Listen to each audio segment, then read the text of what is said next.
Hello and welcome to another edition of After the Whistle, Wednesday, February 14th. I'm here. Todd's under the weather, so he's not here. Stevie's going to join us when he gets here, but I'm joined by Anthony Anderson. We are here. How you doing, Ant, man? What's going on? I'm good, man. I'm good. How you doing? I'm good. Is it coming down to the stretch for you guys for the hoop season? Yeah, pretty much. For us, we have we had a game yesterday. Actually Monday. I'm sorry, we won. We go down to Ontario next weekend.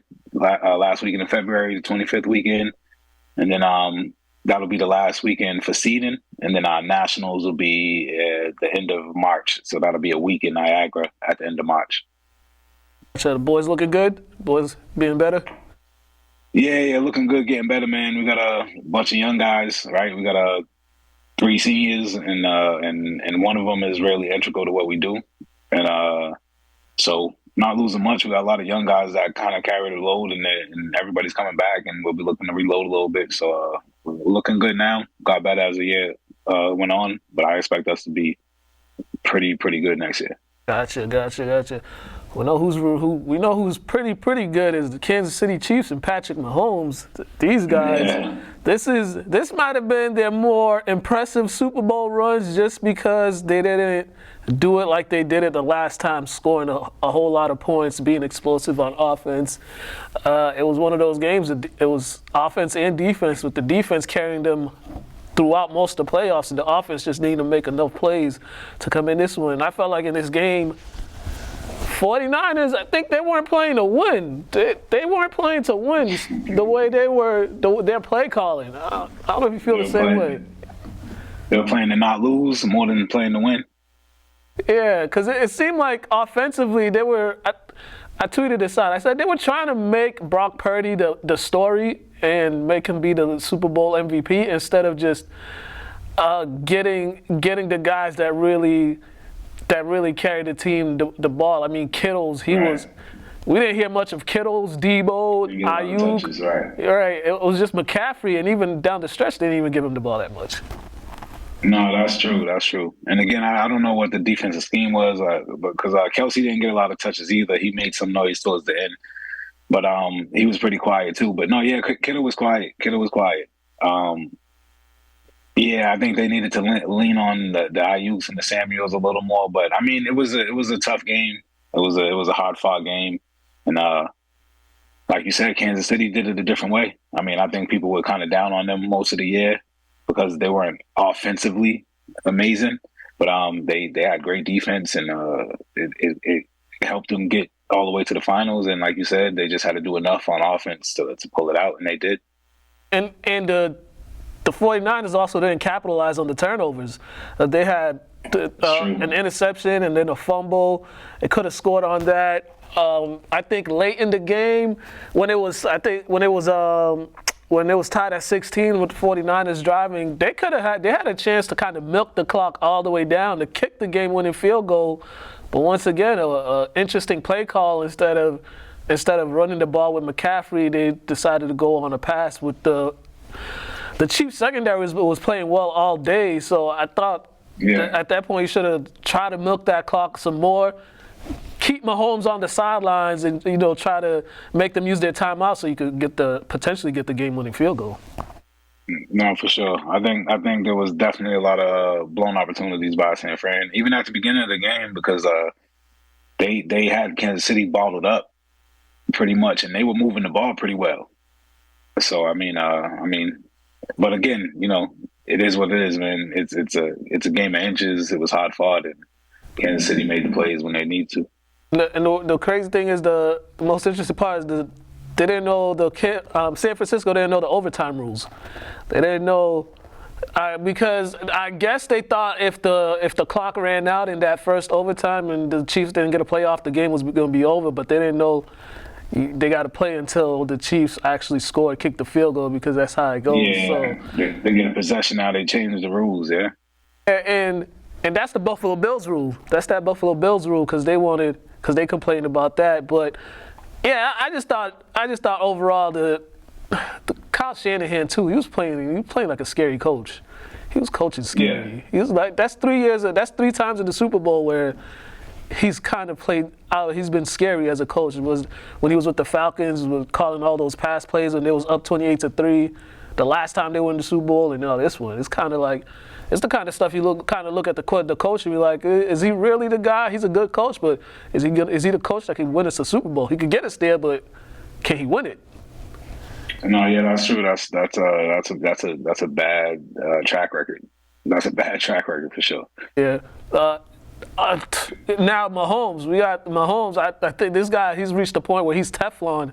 At this point, I mean, 3 Super Bowl MVPs, 2 regular season MVPs, 5 Super Bowl appearances, at the multiple All Pros. He already got a Hall of Fame resume in just a 6-year span. That's kind of the craziest thing we've seen from a quarterback. Just that resume in a short span. Yeah, he's already put himself in the red air with the legend QBs we always talk about. He's already put himself in that tier, right? Top tier. And yeah, man, he's young. He has a lot to go, barring injuries, and it's scary as to what he could potentially accomplish. And you said it on one of our shows. You said if this is probably the best year for teams to beat the Chiefs because they weren't that as dangerous as they thought, and they still were able to win it. And then you see, I'm pretty sure there's going to be free agents that are going to want to go, free agent receivers that are going to want to go play with him. So now imagine if they re-up on receivers that are consistent. Then the offense will look like it used to be. No, for sure. I mean, if what most people are saying the problem was with guys not being able to catch the balls, I think that could easily be fixed. So you bring in some guys with some short hands, and I don't think they have to be. I don't think they have to be great. I think Patrick Mahomes could fill in the blanks. You just bring in some guys that can catch the ball, and I think they could the offense could get back to what it was. The funniest thing about this run is all those guys that weren't catching the ball during the regular season, all of a sudden had sure hands now. We're catching everything.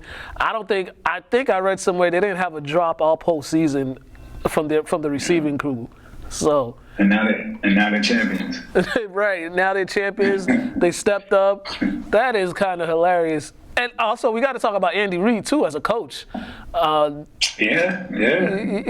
He was kind of known as the coach that couldn't get it done when he was in Philadelphia because he kept coming so close, and they kept not winning it and kept losing, and now he got there, and now that's 3 for him.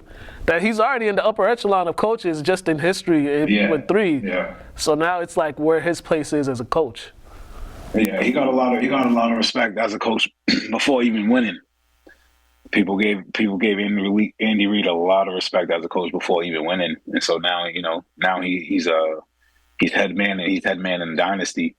So I mean, again, same as Mahomes. I mean, if they're gonna stay tied together, who knows what they could potentially accomplish. And there's a fun fact: this is the first team since the Patriots did it back in 03 and 04 to repeat. Yeah. It's been 20 years since we had a repeat. We've had a few chances at repeats, but it's been a while, which is crazy too. Yeah, it is. I mean, it's a hard thing to do. Mm-hmm. It's a hard thing to do. So I mean, it's not that crazy that it's taken so long, but there have been plenty of opportunities for some teams. Right. And then they have the chance to be the first three-peat since like the '60s Packers. There hasn't been a three-peat since the '60s Packers. Stevie is here with us. He just came in the studio. Double A, what up? Hey, what's going on, man? Just get your quick thoughts on the Super Bowl and what happened. Oh man, I really wanted the 49ers to win. Did you? Yeah, I did. Because all that Patrick Mahomes talk, Brady talk, I don't know what I missed between you two, but I'm sure it was something like that, right? Hey man, Mahomes is Teflon. Yeah, man. He's great, man. But to be talking and being compared to Tom Brady, I think it's still too early. It is, but we live in a prisoner of the moment society. in this day and age, it's kind of like you already thrown out there as you're the greatest just because you did this, and kind of forgetting what Brady did. And it's crazy that people are saying he's the greatest now, because they took Brady. Brady had 5 Super Bowl rings, and people were still trying to say Joe Montana was still a better quarterback than him. Yeah, exactly. And that's what I'm trying to say. You know what I'm saying? So all that talk about Patrick Mahomes, I love him. Pat's the best right now, but the best ever? Nah, not yet. He's still got a couple more. And he'll admit that himself, I think. Yeah, but he got a claim. He got a claim for second best right now. Oh yeah, for sure. Right now, he got a claim to be second best. He's doing what everybody thought Aaron Rodgers was supposed to do. Yes. That's what Mahomes is doing. Aaron Rodgers, everybody thought this was going to be the career for Aaron Rodgers, but homie. I do think longevity has to play a part in it. Right? We do get caught up. We do get caught up in the moment, and that's fine. But I think longevity has to play a part in it. But as far as the Super Bowl game went, it was an incredible game. I don't know what I missed you guys talking about, but I thought it was a really good game. The way they came back to win it, I kind of felt like San Francisco kind of gave that one away too. We was talking about that. You know what I'm saying? We said they was playing scared. Yeah. I felt like they gave it away. Yeah. I don't think they came to win. Yeah, you could just see it in like the play calling, especially in that overtime. I just know you got to get touchdowns against the Chiefs. You can't keep kicking field goals. You got to get touchdowns against a quarterback like that. And I mean, Cam Newton was right. You need at least a 2-score cushion with 8 minutes to go going against Pat. Even that's not safe. You gotta win the game, man. You gotta beat guys like that. You gotta win the game. You can't just hope the time runs out. True, and that's what I'm saying. And I felt like they didn't come to win. Yeah, and if you look at that possession in overtime, that third down possession. Yeah. I think the thing with Purdy, I think he already had his mind made up on who he was going to throw the ball to. Mm-hmm. It didn't help that the defense was breaking down on him quickly. And that's the difference. As a quarterback, you kind of you got to survey the field pre-snap to know. And if he just I'm sure he watched the film. He saw Ayuk was wide open. Yeah. Wide open, but the pressure got there. So, sometimes I think quarterbacks, young quarterbacks, they don't realize they have more time than they think, especially when that blitz is coming. They got a little more time than they think, but it was one of those things. It's the Super Bowl, overtime, Mm-hmm. Patrick Mahomes on the other side, come on. So he just had to make a quick split decision, but it wasn't the one. Yeah.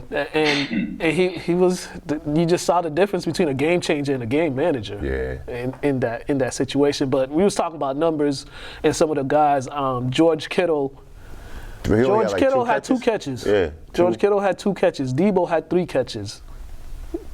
Yeah. It was a lot of McCaffrey and.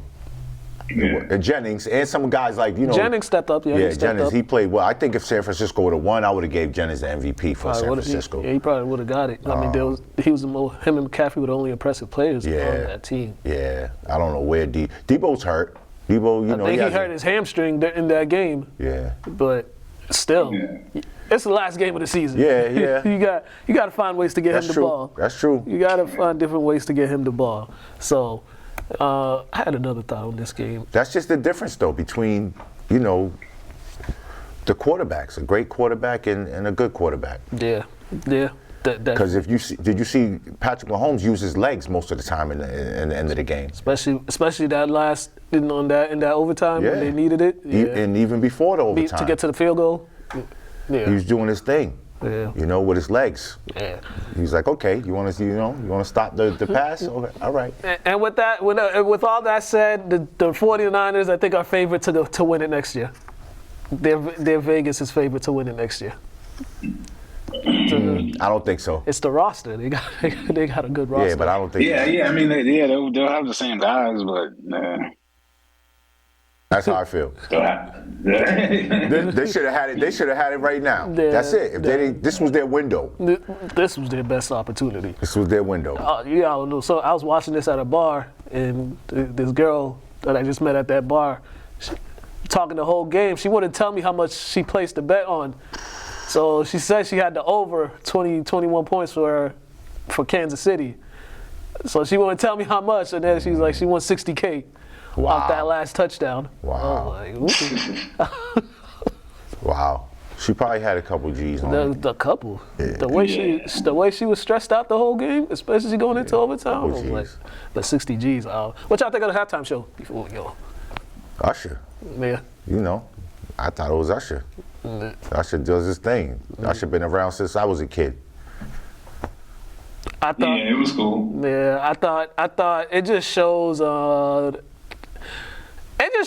artists of those older artists how much better showmen they are than these new artists. Yeah, exactly. He ain't used no background vocals. That was None him of that. singing. That was all him, all his dance moves. Yeah. And I like his selection of guests too. Guest, appearances. Yeah. Alicia Keys. Alicia? You can't really top that. If you ask me, Alicia Keys in a red suit. Yeah. But yeah. No, I definitely enjoyed the show. Because that's one thing I don't like when I go to a concert nowadays with the new artists. They got the background vocals, because it's kind of like, bro, this is like karaoke. Yeah, it's just we're from a different era of entertainment. Yeah. So And next year it's in New Orleans. So we'll see who they have for halftime there. I already know who it's going to be. But it's you know who it's going to be, right? Mardi Gras and Super Bowl is the same week. I might even go. It's going to be Cash Money, Young Money. Yes, there it is. You already know. It's only right. But yeah, you have it. Mardi Gras. And, yeah, man. Man, we got a lot more to talk about, but we're going to go to Athletes Corner. We got the Lynn Rams 12U football team. We talked about them going down to Florida competing in nationals back in December. Yeah, that's incredible. Good experience for them. So check this out. We're going to come back. We got some more sports to talk about.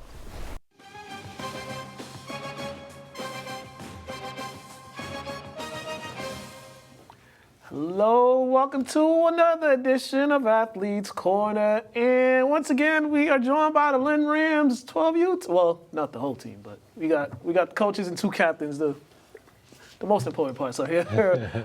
What's going on? How's it going? Good. Before we get started, the players got to introduce themselves to the audience. This is all you. Hey, my name is Trayvon, and I'm number 70. What's your last name, Trayvon? Trayvon Bruton. All right. Let's pass it on down. My name's Noah Gardner, number 0. All right. Both team captains, correct? Yep. All right. I'm in number 6. How you forget his own number? No, how you forget your own number? That was my old number, but I didn't have it, so I thought it was number 0. James, Paul, what's going on? How y'all doing? Good, man. Thanks for having us. Good. Coming off a trip down to Florida. How long were y'all down there for? 8 days. Eight days in Florida. Got to play some of the best competition. How the experience? Tell me what the experience was like, not only for the coaches but for the players as well. Coaches wise, I mean, we've been down there. We've been not to AYF, but we've been to Florida before. So it was kind of what we expected. Again, these teams are in Florida for a reason, because they also won their region as well. So, it was what we expected. It was fun. It was fun as far as there was a lot of games going on. They just built the football fields out there, so it was like 8 or 9 football fields, and the games just going all day, all night. Yeah, for you guys, when you're not playing and you're just seeing so many game here, game there, all going at the same time. Were you just trying to get a glance of kind of like who's playing and just some of the teams, or was it, was it hard to just see because they had so many games going on at once? Well, yeah, it was just, you stop one area for about 10, 15 minutes. If that game's good, you'll stay for a little bit, then you go to the next one. Mm-hmm. But more importantly, what I was trying to do was make contacts, because we are AYF national, so we can play national ranked teams, and that's what I was connecting with a lot of people to try to get them to come down and do a 2-year contract. Mm-hmm. What they consider it 1 year, they come down to us. The following year, we go out to them. So that's mostly what I was doing after our games or before our games. I was reaching out to a couple teams. A lot of networking. Yeah. A lot of networking. That's great. Paul, for you, he said this wasn't the first time, but what was the kind of difference this go around, just experience-wise? I like this experience. This is one of my favorite ones because the kids are a lot younger. We went out there before with Coach Mo, Coach James, myself, Amy, Andre, and the kids were all 14, 15, so they weren't like kids. They didn't really, like, they were just off having their own fun, but like we brought kids this time, 11 and 12-year-olds. So they really like sucked up the fun and had as much fun as they could have. It was a good experience. Yeah. What was one thing that kind of stood out apart from the games in general? What was just like one thing from down there that kind of stood out to you guys? Speed, a little bit of speed. I mean, but again, it wasn't too much what we've seen. But we did see other teams with tremendous amount of speed. That was mostly it. A lot of power football. You see a lot of power. Yeah.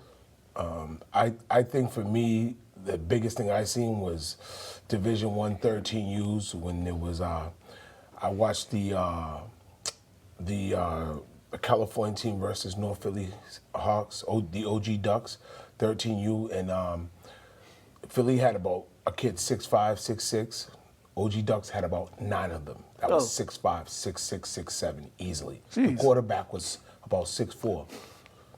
Jeez. I don't think they would. Watt is different. Right. Watt is different. That is good. North Philly, they're pretty big. They were big, but they got handled. I mean, like I said, they had a guy 6'5", 6'6", and then I looked on the OG Duck sideline. And I was like, oh my God, they got about 8 of those kids. Right. That's kind of hilarious, but that's what happens when you go down to the Nationals. You just see different things. Best. For the players, tell me what. How did you like it? I mean, what was kind of your first glance, your first thoughts when you got to see some of the other teams before you guys even took the field when you were watching the other games? It was like a new experience because down here, like, there was a whole new like size, whole new competition, and it felt like way different up there. But it was all fun at the end of it. Any nerves at first, or did the nerves go away once you guys got? Once we got on the field, like, I wasn't nervous no more. I wasn't like that nervous at the beginning, but yeah. How about yourself? I feel like it was cool going down there because it's our first time and we had a lot of fun. Yeah. And it was cool seeing like the other teams and like next season we're gonna have to work harder so we can beat them next time. Yeah. Well, what was I'll get back to you. I'll get to you in a second. But for both of you, what was one thing you took away that you felt you need to during your training, off-season training, that you have to work on from playing against some of those other teams? What was just one thing that you noticed that you have to work on yourself to get better and to get back down there again? I feel like I gotta work on like my speed and my skills and my moves mostly. Mm-hmm. I gotta work on coming out the gate, like right out the first play. I gotta start hitting people right away, and I gotta start working on that. Because in Florida, like in the fourth quarter, that's when I started showing myself. But I need to show that in like the first quarter. Gotcha. James, let's talk about the games. How many games did you guys play down there? 2. All right. What were your takeaways from the games? What you did well, and what the things you feel like is something you guys can work on and get better at, and for when you guys get back to the season. I thought we started off well. Like, we were able to drive on them. Like, it was.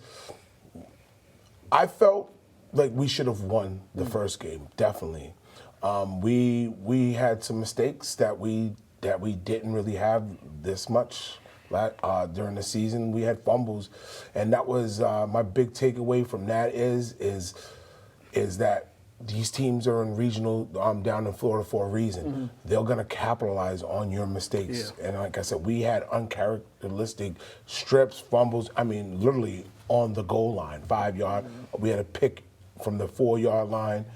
We had a fumble from the 5, and we got stripped on the 15, and they capitalized off it. And I still thought, you know, we still kept our composure for the first game because we were able to march it right back down and score. Like that was, I think we were able, both teams, we were able to move the ball. It was just, I felt like the second game, the deflation of when we fumbled and we were in the same place where we fumbled at. We fumbled on the 5, and I kind of think that took the fuse out of it a little bit.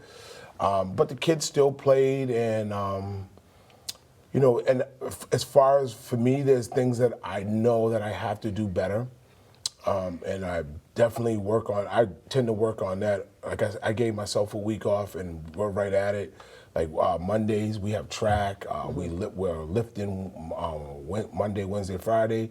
Saturday, we're at undisclosed place, indoors facility, practicing heavy. Yeah, and as you said, the turnovers, because margin of error is so small in those type of tournaments, especially nationals. You know, and I get what you're saying with the exhaustion, because that kind of takes the balloon out. Like the momentum you had, you get so far, and then the turnover happens. But did you felt the response from those turnovers was what you like to see in a way? Because sometimes.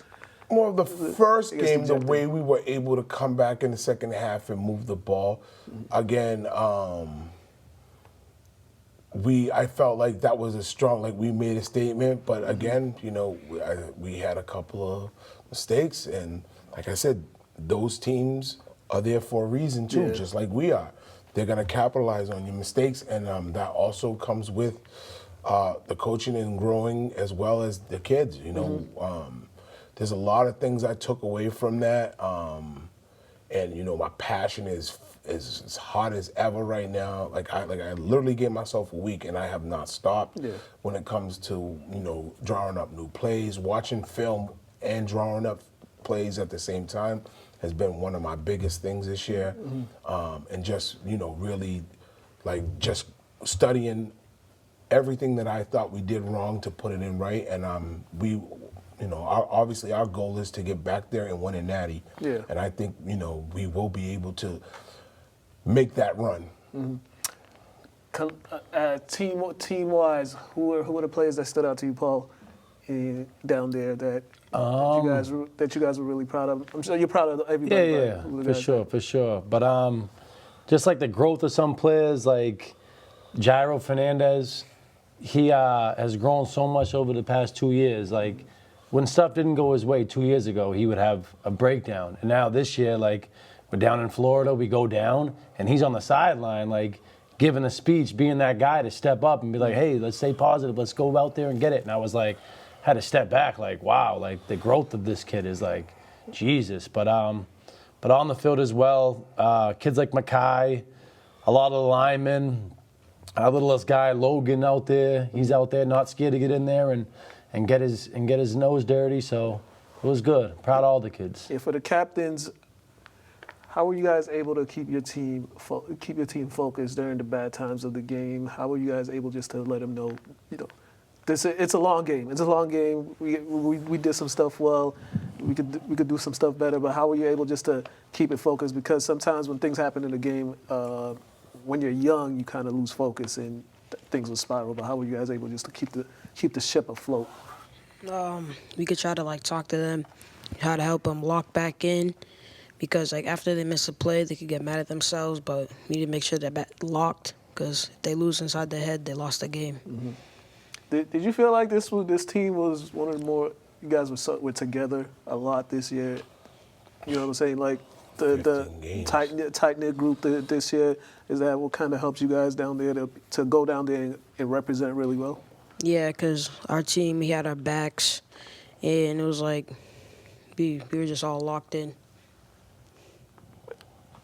Yeah. I feel like the O-line, like, they were getting in their heads, and I had to, like, keep them in their composure, like, and I had to, like, calm them down a little bit and tell them that everything's going to be good and stuff like that. Yeah. The O-line is I mean, you guys threw the ball a lot. You guys moved the ball a lot. How's the O-line just able to keep that stamina because of that Florida heat? I don't know if the heat played a factor down there when you guys were down there. Or was it that time of the year where it was cool? It was hot. The first game was hot, but I thought it was fine. but we worked in the summertime to prepare for this. Like we worked, it was 90 degrees out, and we during the summertime when we were doing our summer workouts, we did not cancel when it was 96, 97. We were out there, no shirts on, just going through skin on skin, and going through what we got to go through.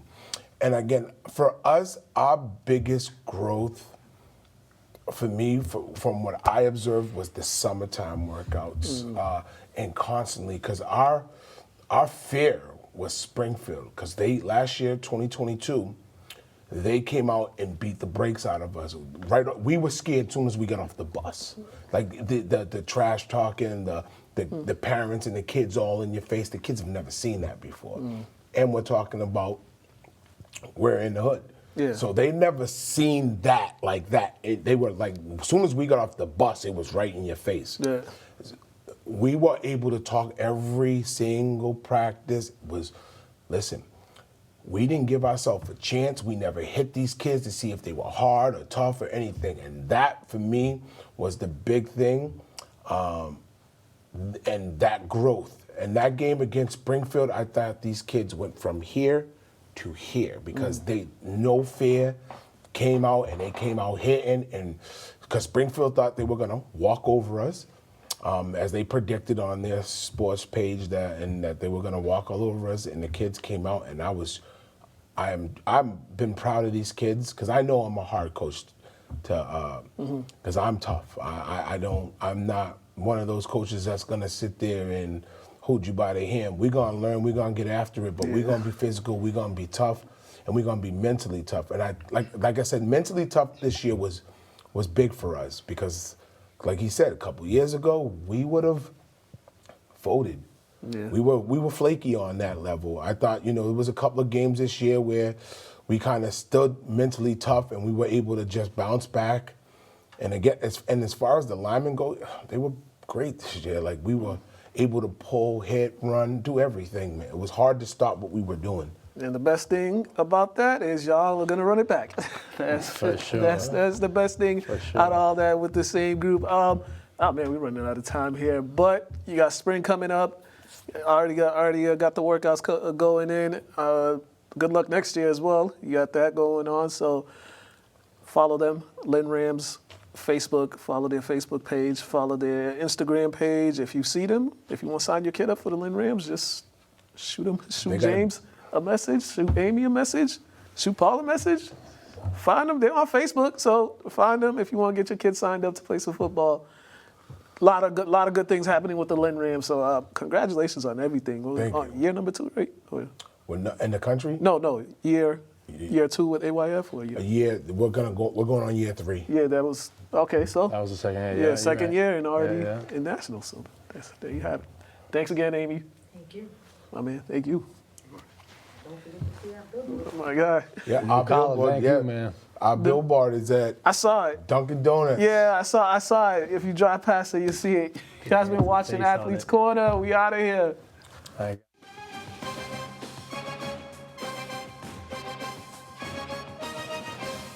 All right, and we are back. All right, let's get into some other news for y'all. All right, Caitlin Clark, she's on the verge of setting the record for most points. I knew that. Like she's 8 points away.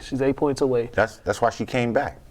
Because she could have went to the WNBA last year if she wanted to. Yeah. I mean, you can't take away the college experience. Looks like a lot of these players, they really enjoy being in college, and they have fun being in college. I think Carmelo Anthony, I don't know if y'all watch his podcast and listen to his podcast. He had a recent episode. He was talking about it. He said he wanted to come back, but they told him, nah, you got to go get that money. You already did what you need to do. And he was like, he really wanted to come back, but because he was having a lot of fun. Yeah, it's a different era now, though. NBA and WNBA is completely different. There's no incentive to leave early and go to the WNBA. Right. Even before NIL, there was no what are you going to there's no reason to leave early to go make 30,000-40,000. Like it's not. There's no incentive, and it's different with the NBA. You're gonna leave to go make millions of dollars. Right. And with her too, I don't know if y'all saw like the whole what Cheryl Swoops had to say. I don't know if you guys saw it. She said she was wrong. She was wrong though. Yeah. What'd she say? Yeah, she said like she's been in college forever for longer than she 5 years. Yeah, she for said 5 years. They asked her about Caitlin Clark breaking the record, and Cheryl Swoops said it doesn't count because she got a COVID year. But she's wrong. Caitlin Clark, this is only her 4th year. Yeah, fourth year playing. Yeah, I know. Yeah, so which was a very, very interesting critique of her. But I don't.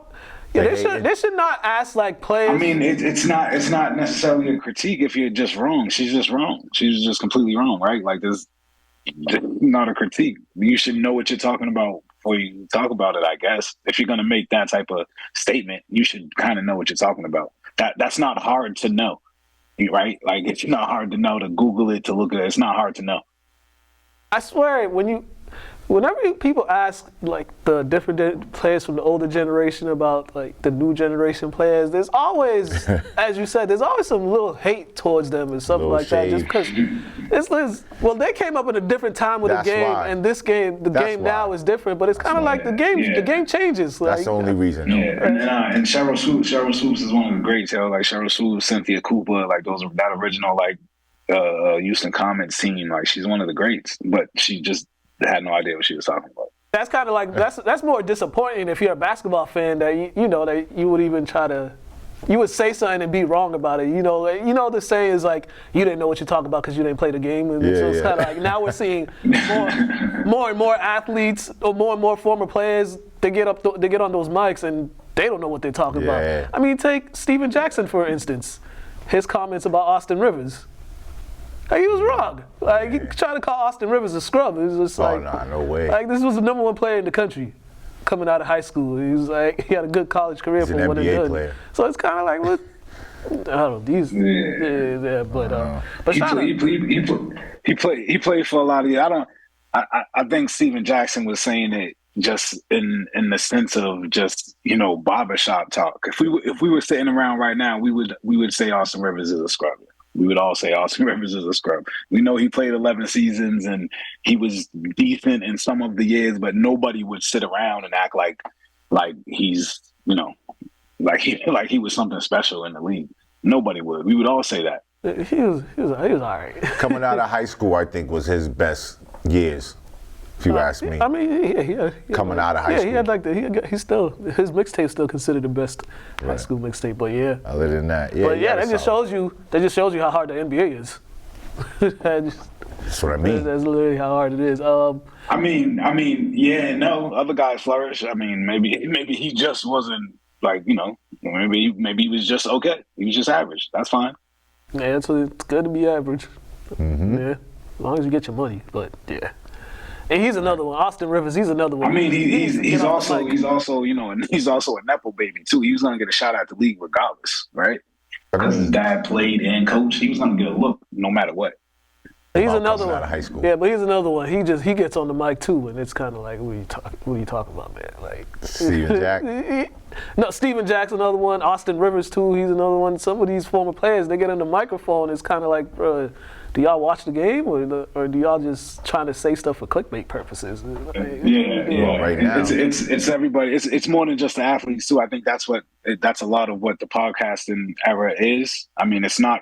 Some of it's not really media, and when you talk for 2 hours every day, you take even like First Take or Stephen A. Smith, when you talk for 2-3 hours every single day, you're gonna say some things. You're gonna contradict yourself. You're gonna say some things that you probably really don't know what you're talking about. It's a lot of talking. Definitely. But shout out to Caitlin Clark whenever she breaks the record. Yeah. Shout out. Still That's a great. For sure. We didn't even really get to touch on that, but she's nice. She's been getting buckets for years and years and years, and shout out to her. Getting people to come to Iowa to watch her play. Yeah. I don't know if y'all been to Iowa, to Ames, Iowa, or Des Moines, Iowa. Not only that, she's bringing the eye to women's college basketball. She's getting more fans. I'm just saying. I don't know if you ever been to Iowa, Ames, or Des Moines. Nah. I have no reason for me to go down there. Really? And I don't even go out there that much. And those are like major cities out there too, right? Ames and Des Moines, yeah. I don't. The only good thing about Iowa is like the beer is like $2. Like you get cheese, that's it. But besides that, my brother told me, my brother he went to Iowa State, so he just stayed there. But he told me most of the black folks that come out there is like dudes from Chicago that just want to get out of Chicago, or because it's right there. Yeah, or they're on the run. Dude. Yeah. So, to take that 3-4 hour drive over there, but yeah, Iowa.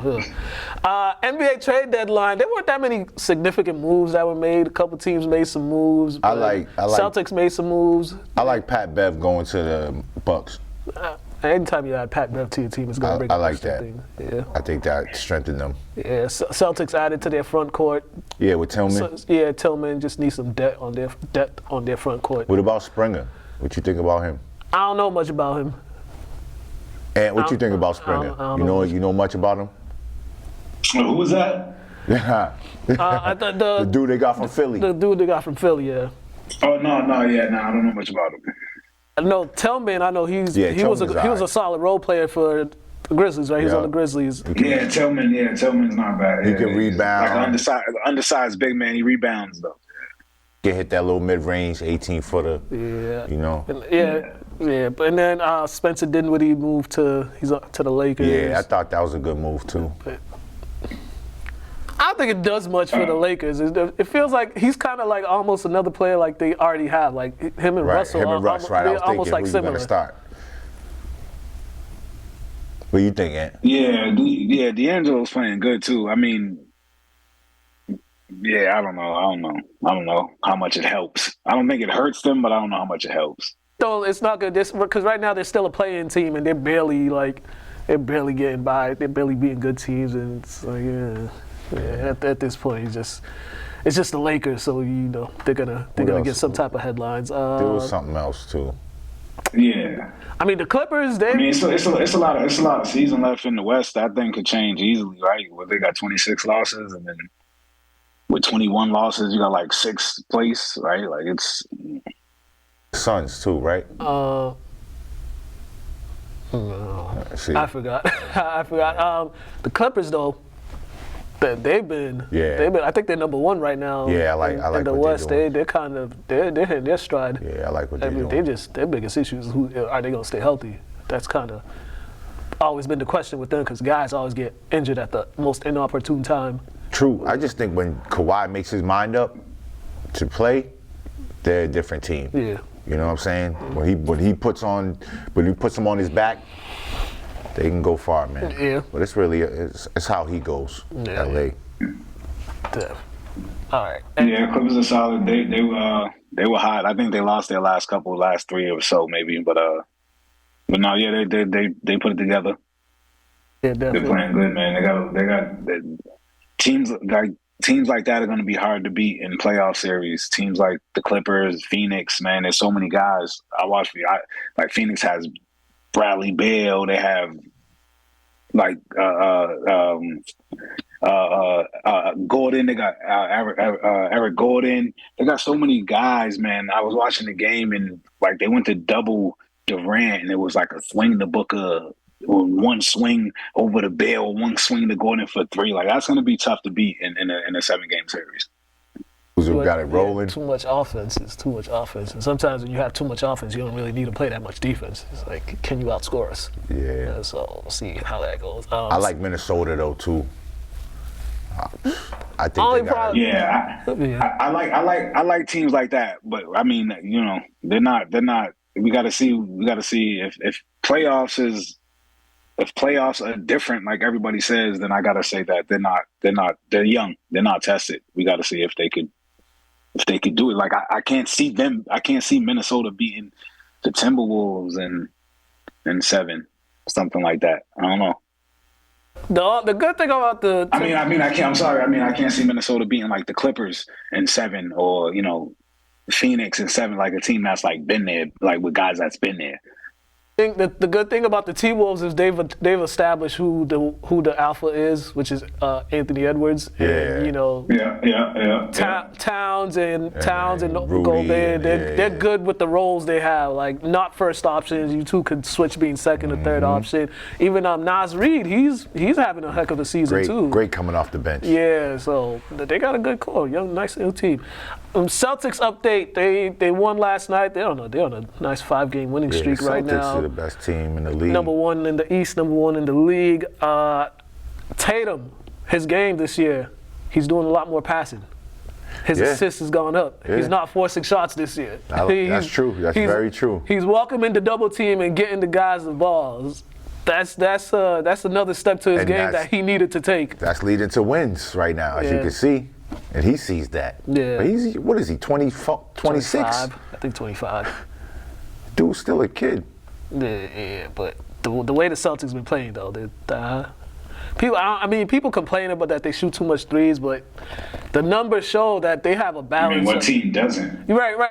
When you look at the numbers, it shows like they have a balance of inside, outside. They're like ranked second or so and going into the post and stuff like that. Yeah, they are right now with Porzingis. And not only Porzingis, they're posting everyone. Drew Holiday and Porzingis, they added to that post game. Yeah. Even Tatum and Brown now, they're posting a lot. They're in the post a lot more too. That's what they would take. He's 6'10". He should be in the post a lot. Al. Man, they got some. Celtics are a great regular season team. As long as Jaylen Brown and Jason Tatum are on the same team, they won't win a championship. I think so, huh? You still on that too? Ant said it's not gonna happen. Not gonna happen. Not when your two best players are the same guys and play the same position and play the same way. It's not gonna happen. Not going for them is this East. There's no consistent team in the East besides them. I don't know. The way the East is looking this year. I think that'll change when you're in the series. I think that's gonna change when we get to the playoffs. I think Milwaukee will be way more consistent. If Joel Embiid comes back, then that like Philly was pretty dominant when he's around. So I just don't trust. I don't know. Yeah, well, I mean. This is the thing with both of those teams. I don't trust Philly because they always fade out. Because you're a Celtics fan? No, because they always fade out. They fade out each year in the playoffs.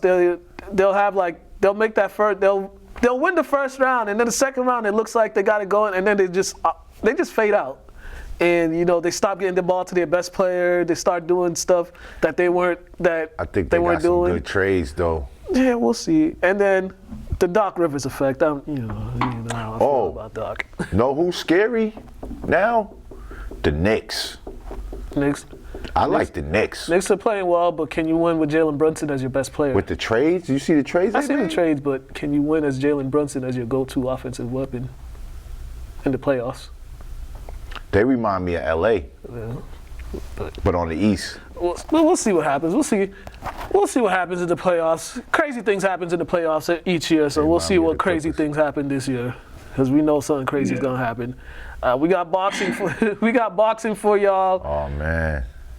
Steve, actually, you want to start off with the fight before the Ortiz and this one? What? Oh, are you talking about Davis, Keyshawn Davis? Yeah. Oh yeah. I mean, let's talk about Davis before we get to this one. Yeah. Davis, I think he's the next up and coming thing right now in the 135. Okay. Even 140. I think everybody's avoiding him. I thought that was a great knockout. Who did he stop? I forgot who he stopped. I think his last name started with a P. He stopped somebody that's never been stopped. Pedro, you know? I forgot who. I forgot too. Whoever he stopped, that guy never been stopped before. All right, that wasn't supposed to happen. It was supposed to go 12 rounds, and then he calls out Teofimo after the fight. I thought that was big of him. He's one of the best, but he only has like 11, 12 fights. Oh, you know who was? Pedraza. Pedraza, right. The Puerto Rican cat. Right. Pedraza, he's the ex-champion. He was pretty good too. Okay. Tank beat him. Who else beat Pedraza? Tank beat him and somebody else beat him. Oh, Shakur maybe, somebody. But he's washed up. He's pretty much washed. Got it. Yeah, I watched that fight too, and I was. Once again, it was my first time seeing Davis fight. I was like, okay. Yeah, no, he's a real deal, though. Good. He's a real deal. Yeah. Don't sleep. All right. But now this fight, Teofimo and Ortiz.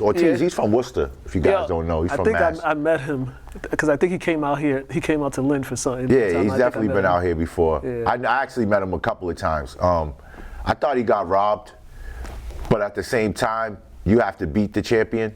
You have to take the belt from the champion. That's how I feel. Yeah. And did Ortiz take the belt? No, he didn't take the belt. Yeah, he didn't. But he outboxed him. Unanimous decision. I was like, come on, that wasn't a unanimous decision. Nah. And like I said, I told you this. You can't leave it up to the judges. You can't. Boxing is one of those sports. You just can't leave it up to the judges. It's too if corrupt. you're an underdog, too, you gotta. It's too corrupt. Yeah, and if you're gonna leave it up to the judges, you gotta make it. You gotta show that you kind of dominated the fight. Because there was, like Pedro said, it was like he was running too much or he wasn't engaging a lot. Right. I don't think he was running. I think he outboxed him. I just think he wasn't offensive minded. Yeah, I you know what I mean? He was defensive minded. He just didn't want to get touched, especially after the headbutt. He got headbutted early in the match, and then after that, it seemed like that's when he kind of went on the defense. What's up? Ortiz was on the Usher on the rollerblades. He was roller skating away. Whatever. He was like running, man. You got to fight. You got to stop. I didn't see it like that. I didn't see it like that, Pedro. I didn't see it like that. I seen it like he outboxed him. I mean, who wants to get hit? No, listen. If you be in the pocket, you know what I'm saying? You don't run. You just going at it. That's who I like. The type of fight. Yeah, that's the type. But that doesn't necessarily win the fight. But that might win the fans. But that's not going to win the fight. It's true. Yeah, but that's not. You got to stop and fight, man. Like he was just running. I agree. Where Tio was frustrated. When you're facing a champion and you're trying to win the championship, I feel like you have to go out there and be offensive, defensive, sideways, anything you you need to do to get that belt. I'm gonna give you an example. Like Shakur Stevenson with the De Los Santos fight. That was another one, but the difference was. Stevenson didn't run. He was in the pocket.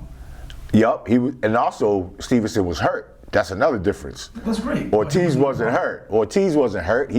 That's just the way he fought. You can't fight. You can't win like that. You're not Mayweather unless you're Mayweather or Roy Jones fighting backwards. You have to be like a crazy skilled fight. So let me ask you a question. Do you really think Tio did enough? Like, do you think he hurt Ortiz? Well, he was the hunter all night. No, but you couldn't. How can you hurt someone that's running all day? He's been running all day, all night. See, you still see it as running. Yeah. Yes, I don't see it as running, Pete. That's why I like the Mexican style, because right. Don't run. So Floyd Mayweather runs? Well, he's more. He's got the skills. You know what I mean? To actually fight backwards and still get some punches in. Okay. And did you get a chance to catch this fight or anything? No, I didn't. And don't mess with boxing. I watched the big fights. Honestly, it was on ESPN, so I was let me watch this. This wasn't really a big fight, so don't worry about it. I kind of, this is for like boxing fans. You know what I mean? Like real, not casuals, like real boxing fans. This was a good fight. Like me and Pedro. That's why me and Pedro see it. We see it two different ways. You see what I'm saying? Like we both. Right. I agree with the outcome though. I agree that Tio should have kept his belt. But unanimous? Yeah, I don't think it was. Yeah, it wasn't 116. What was it? One of them was 117, 111. Right. Yeah. I'm going to give you another example. I don't know if you remember Trinidad versus De La Hoya. Yes. Back in 1999. Yes. De La Hoya took Trinidad to school. You remember, like the first 9 rounds or 7 rounds. But what happened in the end? He started running, De La Hoya, for like 4 rounds. And he ended up losing. Exactly. There you go. Right. You have to engage. All right.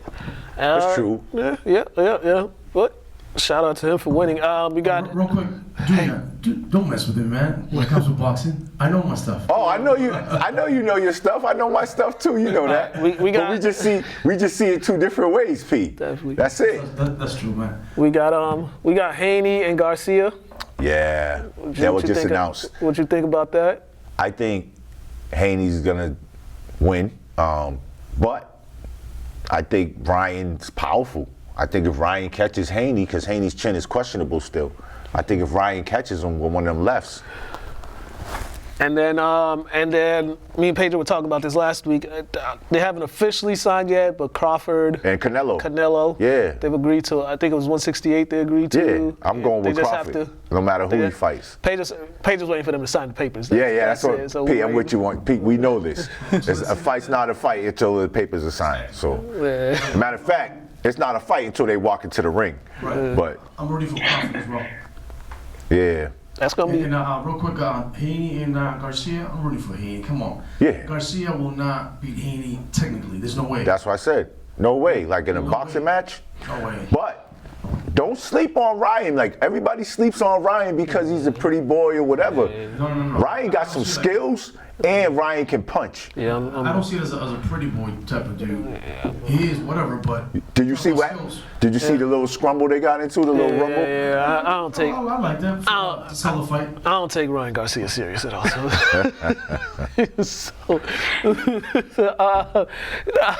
that is our updates. Now let's get to all these interviews and all that stuff. We're coming close to the end here. All right, we got Boston College head coach Earl Grant. We got East Boston head coach Tony Figueroa. We got Keith from Lynn Tech, and we got Alvin from Lynn English. For players, we got Jake and JJ from St. Mary's, Travis, Edric, and Jaden from Lynn Tech, Josh and Kyle from Lynn English, and then we got Boston College's Claudel Harris and Devin McLaughlin. So check these out, check the highlights, top 10, then we're gonna come back. How many?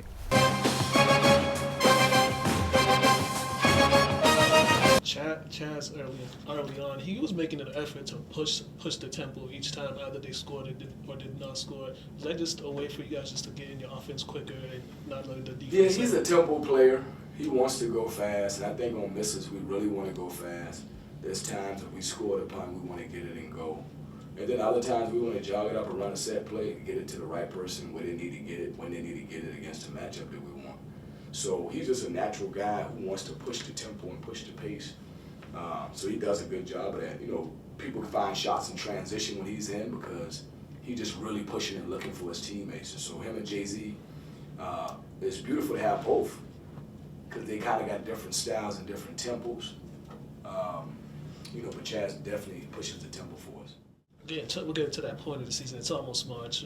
It's like kind of like the last stretch. What are you hoping to see from your guys in these last stretch of games? So you guys get into that ACC tournament. I just hope we keep getting better. That we keep showing up, we keep believing in each other, believing in what we're trying to do. I understand that the journey is the reward. So being able to show up every day and practice and be around each other in the locker room, just embracing that. So that's the biggest thing I want to see. And I want us to build on what we've done over the last 2 weeks. I mean, we won, you know, a lot of games. We won 3 games out of 5. We lost 1 by 1. You know, we went on the road and played a great first half. You know, so we're getting better. I want us to continue to get better so that we can get to a point where in March we're playing our best basketball. Hopefully we can win some along the way. And then we play our best basketball. Who knows what could happen.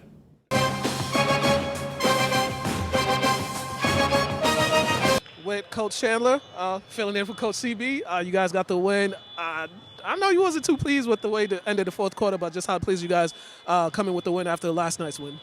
Yeah, man, it was a tough fourth quarter, man. Going into the end of that, we should have closed it out a little better. You know, we were trying to be a better team than we are. You know, trying to close the playoff time starting up. So we want to close out games a little bit better than that. Up 20 in the third quarter, fourth quarter, you know, win by 7. We just got to be better than that. And you just talked about it. Playoff time is approaching. Entering like the last week of the season. You guys experienced it last year. You know what it takes. But how do you like the way you guys are just winning these games so you guys could put yourself in a good position to host some games this year? I think last year we helped. You know, Edric, Jaden, guys got experienced a lot more better, put us in a better position. You know, and we just learned a lot. And I think we'll go a little bit further and a little deeper run in the playoffs this year than we did last year. Edric missed all last season. He's been key for you guys this year with his play. How proud of you just the way he came back and the way he's been playing? Edric's just been, you know, putting the team on his back. The senior year has been a great senior year for him. He's just doing a little bit of everything. As you've seen in this game today, the passes, the offensive rebounds, he does it all. You know, he's just a great player, and the sky's the limits for him, man. It really is. All right, congratulations on the win. Thank you.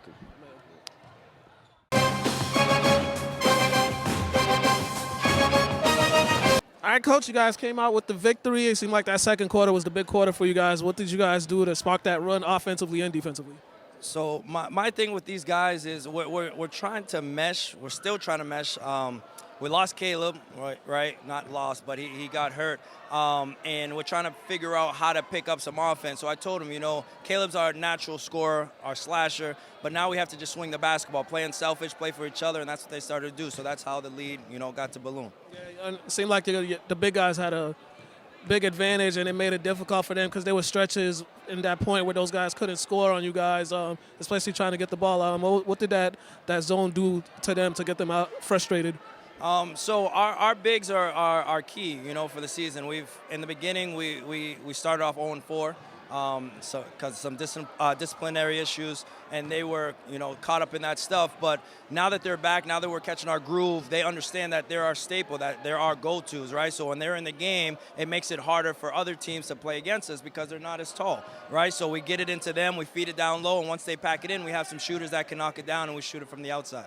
Lastly, it's tournament time is approaching. I know this is when you want to play your best basketball. A couple games left in the season. What are you hoping to see in these last stretch of games before you guys get prepared to get ready for the state tournament? So for us, it's one game at a time. We have Everett on Thursday. Obviously, we have the snowstorm coming tomorrow, so we have them Thursday. We have Gloucester Friday, and then we're in the city championships. We play the Burke. Hopefully we get that win and we play the winner of Charlestown and Boston Latin or something like that.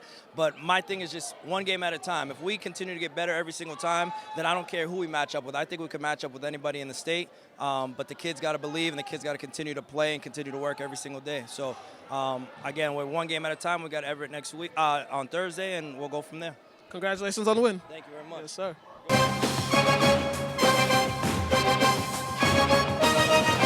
All right, fellas, you guys got the win. Bounce back game after yesterday's loss. What did you guys do in that second quarter or in that late first quarter? They was up 15-10. You guys made that run. What you guys do differently?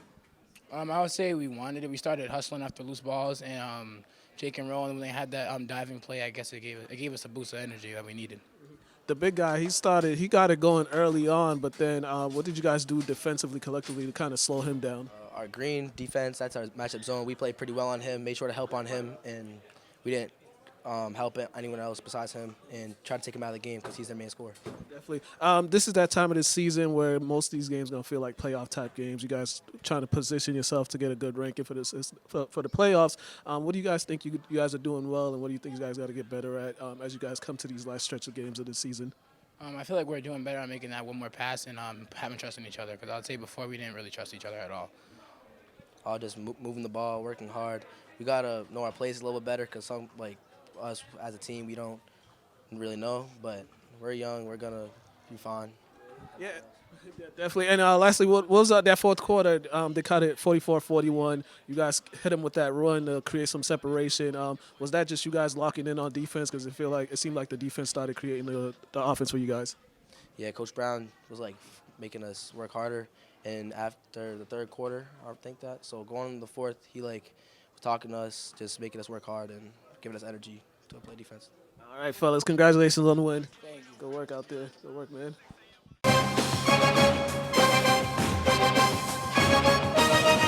With Coach Chandler, filling in for Coach CB. You guys got the win. I know you wasn't too pleased with the way the end of the fourth quarter, but just how pleased you guys coming with the win after last night's win. Yeah, man, it was a tough fourth quarter, man. Going into the end of that, we should have closed it out a little better. You know, we were trying to be a better team than we are. You know, trying to close the playoff time starting up. So we want to close out games a little bit better than that. Up 20 in the third quarter, fourth quarter, you know, win by 7. We just got to be better than that. And you just talked about it. Playoff time is approaching. Entering like the last week of the season. You guys experienced it last year. You know what it takes. But how do you like the way you guys are just winning these games so you guys can put yourself in a good position to host some games this year? I think last year we helped. You know, Edric, Jaden, guys got a little experience, a lot more better, put us in a better position. You know, and we just learned a lot. I think we'll go a little bit further and do a deeper run in the playoffs this year than we did last year. Edric missed all last season. He's been key for you guys this year with his play. Just how proud of you just the way he came back and the way he's been playing. Edric's just been, putting the team on his back. The senior year has been a great senior year for him. He's just doing a little bit of everything. As you've seen in this game today, the passes, the offensive rebounds, he does it all. He's just a great player, and the sky's the limits for him, man. It really is. Congratulations on the win. Thank you.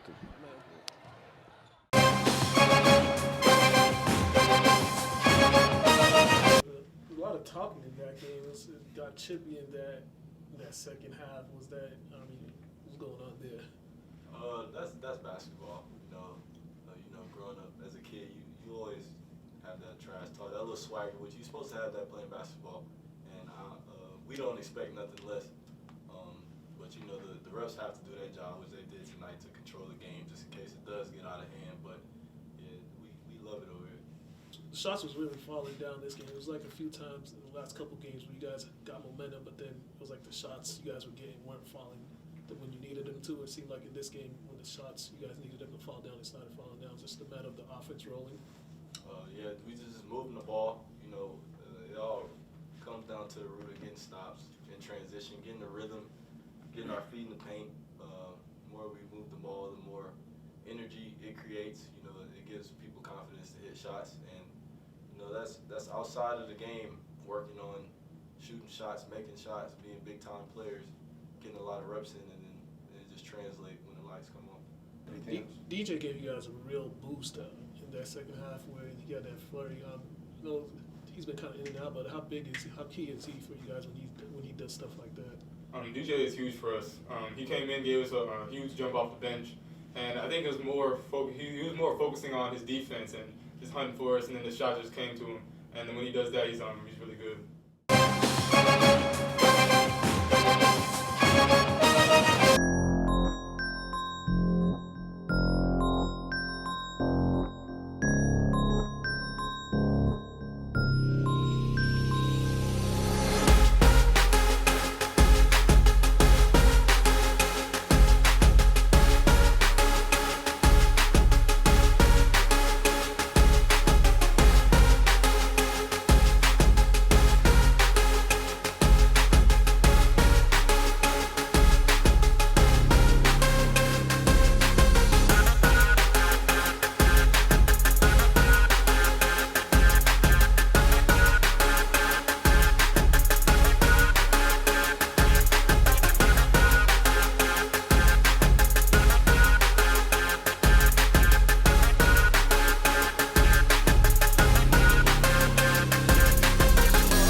It's time for top 10 plays from high school and college hoops. At number 10, we go to Boston College, where DJ Hand takes the ball on the break, gets fouled, and the and one, and the bench goes crazy. At number 9, we go to Lynn English. Paul Will on the break, puts it between his legs, steps back, gets the defender off him, and sinks the jumper. At number 8, it's East Boston block party. Chelsea tries to get it, but it's pinned by the East Boston big. At number 7, it's Lynn Tech's Edric Gonzalez with a nice pass to Jaden Welch, who makes the layup and heads to the free throw line. At number 6, once again, it's Paul Will drives, spins, throws it over 2 defenders. At number 5, once again, it's Edric Gonzalez on the break with a no-look pass to Brandon Antoine Jr., who gets the bucket. At number 4, it's Claudel Harris in the post, spins with the no-look dime to Devin McLaughlin for the bucket. Number 3, it is Caleb from East Boston who gets the steal. He's on the fast break and he throws it down for the slam. At number 2 is Mr. Francois from Brockton who steals it on the break, throws it down for the slam. And at number 1, it's Louisville's Brandon Huntley Hatfield who throws it to Caleb Glenn who posterizes Quentin Post.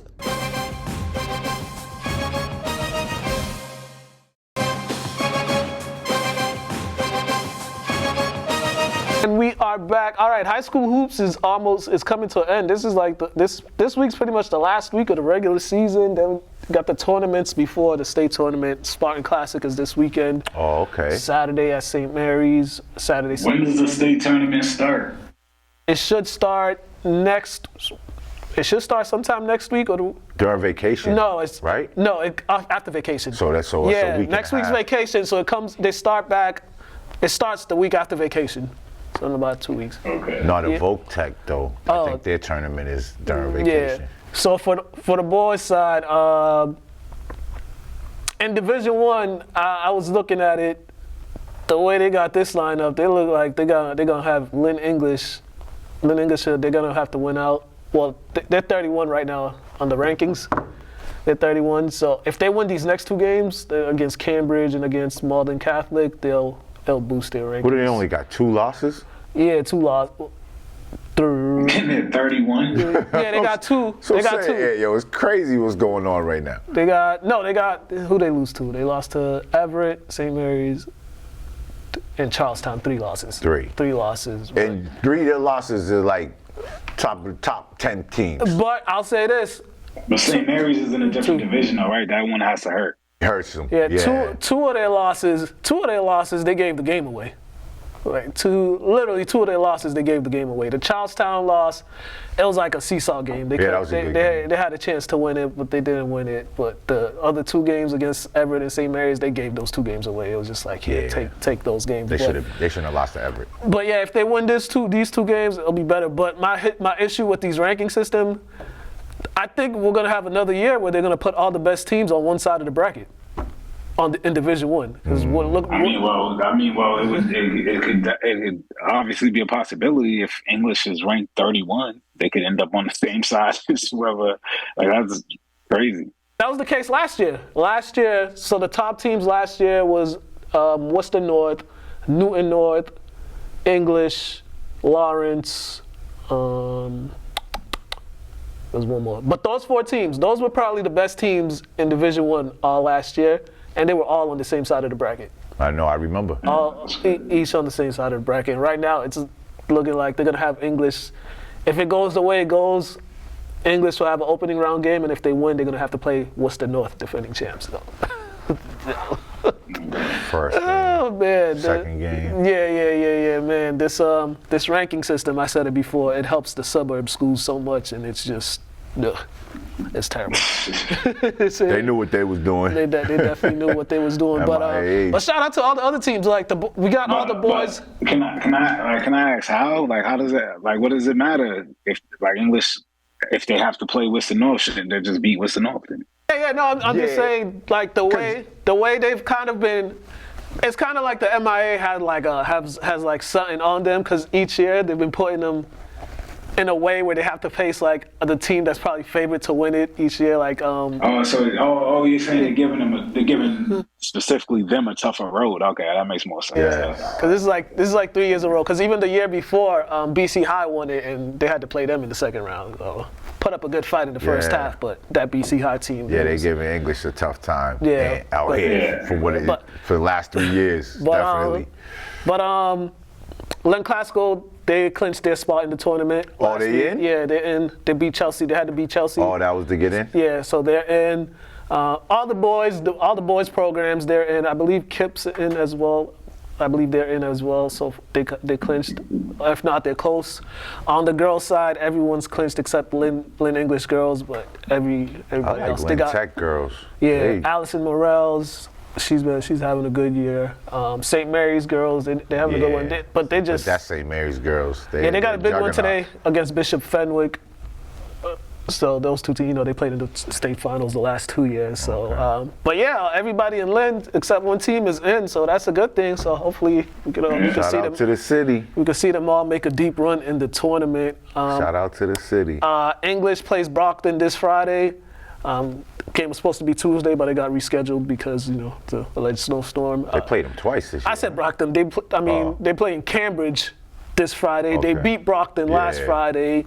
Good game. St. Mary's beat Martha's Vineyard on Saturday. Lynn Tech beat Boston English, and that's all I got. Those are all the updates I got. Nice. Yeah. That's all I got. We gotta get up out of here. All right, let's go. Yeah, man. Once again, man. Thank you. Double A. Thank you. Double A, my guy. Yeah, I'll let you know if that dude sends me those tapes that he says he's gonna get it to me this week. And let me know when the Lynn team's in the playoffs. Let me know, man. That Hoffman game. I see you was with Hoffman. You need to see if he got that game. Hoffman, I don't know if Hoffman has any of those Does he even remember? I don't think so, man. John. Nah. He's a funny man. John's a funny man. Good man. But I'm telling you, I want that game too. Yeah, but John, I don't think he has any of those games that all those games he did in the 90s and all that. I don't think he has them. Really? Yeah, tell me about it. But once the schedule comes out, I'll let you know what it looks like. For sure. Man. Todd will be back next week. Oh, he brought. Oh yeah, he got the physical copies of his books. Yeah, I got book. the book. If anybody, for those interested, he got the physical copy out. He got the physical copies. I gotta give you the 12. So contact him if you need it. He'll be back next week. He under the weather because he be doing too much. So I'm just gonna read a page a day too. That's what it looks like too. Yeah. Probably like a page a day. Yeah, man. It's a quick read. Hey, man. And good luck with the rest of the season for your team. Yeah, thanks a lot, man. Hope you guys do well. We out of here, man. Yeah, and wait. So what y'all looking like? Real quick, Mo. We're doing pretty good, man. We got another session left, and then we got nationals. We just played on Monday. We won the game on Monday, and we got some guys getting some D1 looks. And pretty young team, man. We got a lot of grade 11 guys, so we should be pretty legit next year. I mean, trying to bring in some guys, and hopefully all that works out. Some guys just finished signing filling out the applications and things like that. So hopefully we'll be announcing some signings in the next couple of weeks. And yeah, man, just looking to hit the ground running. Good fortune, Finish brother. This season, going to next season. Good fortune, man. I wish you good fortune on your basketball careers. Coaching, that's dope. Yeah. All right, we will see you all next week. We are out of here. Oh, snap. Happy birthday to my nephew. He turned 15 today. Happy birthday. Happy birthday.